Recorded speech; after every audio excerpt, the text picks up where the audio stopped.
Hi, welcome to The New Sound, where we develop tools and strategies to keep music in school. And today I'm going to be interviewing producer, musical director, and multi-instrumentalist Chris Wong. Chris has worked with artists like Daniel Caesar, Marianas Trench, and Rio May. How you doing, buddy? I'm doing great today. How are you doing? Dude, amazing. Thanks for having us. Of course. I'm glad to be here. So Chris, I was just curious, what got you into wanting to make music in the first place? You know, it's kind of funny. So my parents put me in piano lessons when I was 5 or 6. Hated it. Never wanted to do it. Never practiced.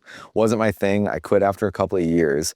But then in grade 7 in elementary school band class, I actually picked up bari sax. And I got like obsessed with it. Like it was like, this is my thing now. This is my identity. And then a couple years later, a friend of mine, my buddy Eric, actually passed me like the school's P bass. And I was like, oh, I love saxophone, but I actually just love playing low notes. And that was my start as a bass player. And then over the years, I fell in love with music, got really obsessed with it. I spent one whole summer just practicing the whole time, like not seeing any of my friends. And yeah, thankfully I had like a great music technology program that like helped me learn a lot of the technical sort of audio sides of things. And then I went to go study music at Capilano, where I met you. Yeah, amazing. Yeah. So that was kind of my like journey. I like sort of, you know, looking back on it, I wish I'd stuck with those piano lessons, because it's like nowadays I play keys on a couple projects and it's like, whew, wish I still had that. So don't give up piano. If you're learning it now as a kid, don't give up on it. Yeah. I feel the same way. Yeah. Yeah. So I was just curious, what inspires you to create and how do you translate that inspiration into the music you make? I feel like I've been doing music now for so long. It's just something that's just always been a part of me. So I've always wanted to just create things. And you know what? I'm a really bad like visual artist. I'm not really super great at like writing or reading or whatever. Like music has just always been my thing. So it's just something I've done kind of like every day. And I've also noticed like whenever I'm out playing shows, it just drives me when I'm home from tour that I just want to be creating and writing music. So like probably my favorite thing though that I draw on is that like when I'm working with songwriters as a producer, you're trying to take like their emotion that they're speaking through lyrics and put it to sonic situations. So whether that's a guitar or like a synth, or whether it's a digital or an analog thing, to me, I'm just always, my inspiration usually comes from like, how can I make this sound represent the emotion that the song's trying to say?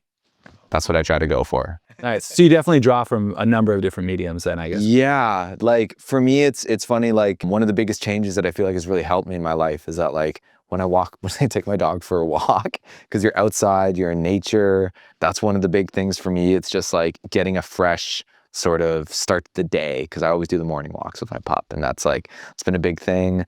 One of the other things that I love is that like whenever I look at visual art, I try to lean on that as inspiration over always using reference songs, because, oh, the way this color looks, the way this thing is complementary, it's like, okay, well, what would that look like in a song? And so I try to grab and absorb from that, if that makes sense. So if you're creating music and you get stuck, how do you push through those creative blocks? One of the favorite things that I started to do for getting past like writer's block is actually I'll pick a sound or some kind of production or musical element that I hate.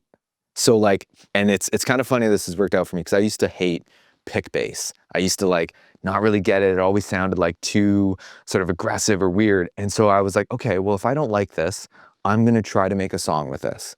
And I realized like when I did that, it was like, I'd like kind of, okay, this is going to be dumb. I'm just going to finish it to finish it. But it helped me realize, oh, this is why this works. This is why this is cool. And I found it really helped me open my eyes to like certain sounds that initially I never understood how they functioned in a song or how they sort of worked in an arrangement. And whenever I'm feeling sort of like, I don't know what to make today, I'll actually try to go, okay, what's something that I never used to like as a kid or as like growing up? Like a certain sound, like it used to be like abrasive snare drums or aggressive, like really buzzy bass playing, because I was like trying to do the clean thing for the longest time. And it playing with those elements makes me go, oh, this is sick. And it opens my eyes to like a different form. And then, sometimes it goes with that. And then sometimes it blends in with the sounds that I'm really confident and used to using. How many times when you've done this has it actually turned into be one of like the favorite songs you've written? Has that ever happened, or how? A lot of the time. And it's kind of funny because I've also noticed that like sometimes when I'm like, man, I'm like not really like, I don't know if this is the part. And I show it to somebody anyways, or I share it. They're the ones that are like, oh yeah, this is amazing. And a friend of mine said, it's like, you know, as creators, we hear it for what it's not, but when you show it to somebody else, they hear it for what it is. And that is like stuck with me so hard because it's like, I'm always overthinking in my head, like, oh, is this great? Is this good? Or like, and it's like, no, well, like, if it sounds good, it is good. And like, try to let go, just keep creating moving forward. Now, when I'm finding that I'm like midway through a song or something like that, and I'm like stuck on something, the biggest thing that I do is like, I always try to listen to it in a different medium. So I'll listen to it on my phone. I'll listen to it in my car. I'll listen to it on a different pair of headphones, and I'll try to like always take a day off from it. And I find that space helps me when I'm stuck on an idea. But those are the two things that I feel like over the past bit have really helped me with my creative block. Just, you know, you gotta, with the first topic I was talking about, just finish the idea and you'll probably end up liking it. So how has technology impacted the way you make music? I think the biggest impact it's made is now you can kind of do it anywhere. And like, if I have my laptop with me, then I know I can make music no matter what. You know, of course, after that, I love having a guitar. I love having a piano, some kind of instrument. But the beauty of it is that like with just that one piece of technology, a laptop, you can get so many ideas out. And some of the favorite songs that I've written have been in situations where I never would have been able to write music if it wasn't for technology.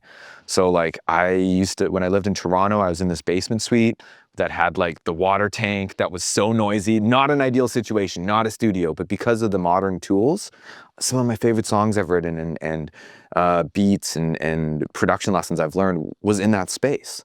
So I think the beauty that technology has opened it up so anybody can create anywhere, it's created this free-flowing opportunity to a lot of producers. And for me personally, it's amazing because my studio is in my home, and I can have the comforts of my home and have the people that come in here be a part of my life in that way. And it's a lot more sort of like, I don't know, personal.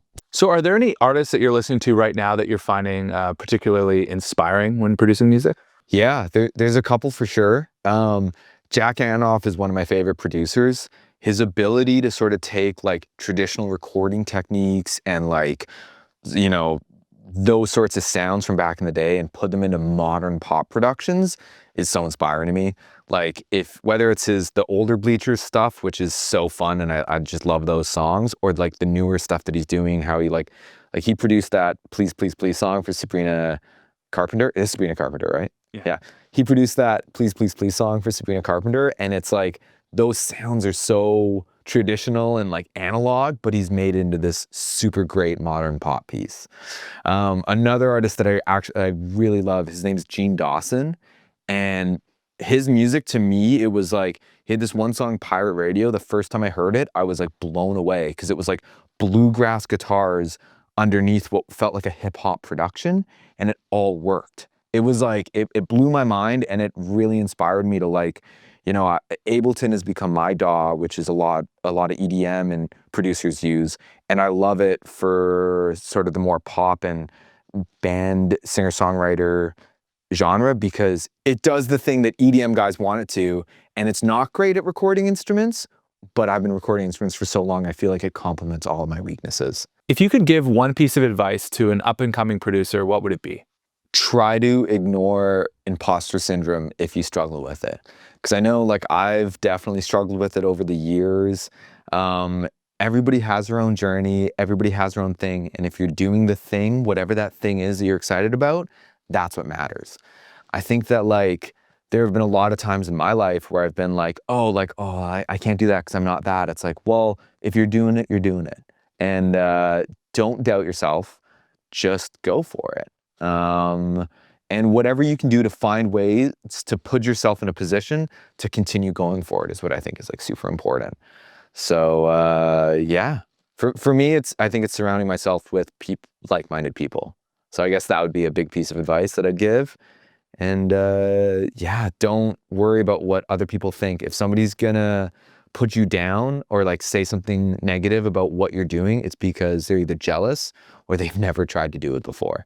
The naysayers are always the people that are that have just never done it themselves, you know, they're just jealous. Heyo. So my tip today is trying out using effects that aren't necessarily meant for guitar on guitar. So I've got this chorus here on this instrumental. Let's give it a quick listen.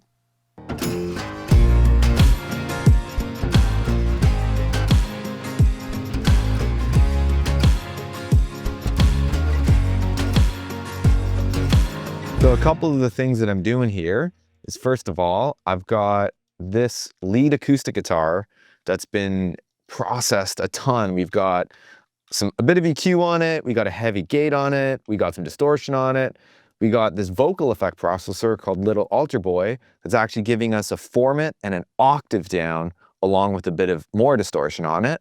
Let's hear what it sounds like with and without. Here it is without. Normal acoustic guitar. Here it is with. You notice how I have the gate just allowing a couple of those weird percussive hits come through? That's what I kind of like about that sound. Now to combine that with the rhythm guitar, I have a bunch of sidechain compression happening that's allowing it to sort of breathe and act more percussively. So we've got one compressor that's sidechaining it to the kick, as you can see here. We've got another sidechain going against that lead guitar. So let's give this a listen now.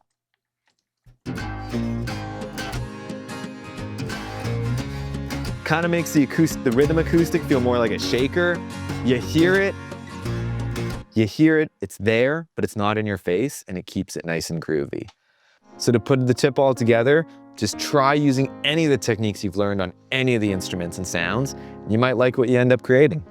I just want to give a massive shout out to the Edith Lando Virtual Learning Center for all their support with this content, because without them, none of it would be made. Thanks for watching, keep creating, and I'll see you in the next video.